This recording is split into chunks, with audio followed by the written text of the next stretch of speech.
تبارك الذي نزل الفرقان على عبده ليكون للعالمين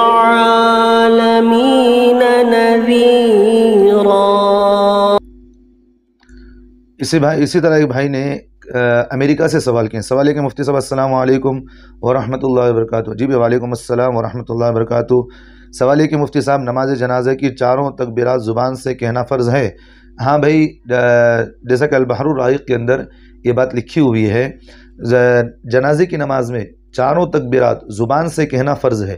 امام تو زبان سے کہتا ہی ہے، مقتدی کے لیے بھی ضروری ہے کہ چاروں تکبیرات جنازے کے اندر چاروں تکبیرات زبان سے کہنا فرض ہے۔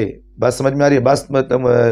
بعض مقتدیوں کو دیکھا جاتا ہے وہ صرف پہلی تکبیر کو یعنی تکبیر تحریمہ کو وہ زور سے کہتے ہیں، بقیہ تکبیریں خاموش کھڑے رہتے ہیں، گنہگار ہوں گے۔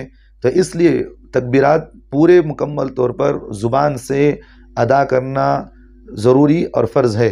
اگر کسی نے زبان سے ادا نہیں کیا تو بہرحال نماز تو ادا ہو جائے گی، جو لوگ نہیں کیے ہیں تو وہ گنہگار ہوں گے۔ بات سمجھ میں آ رہی؟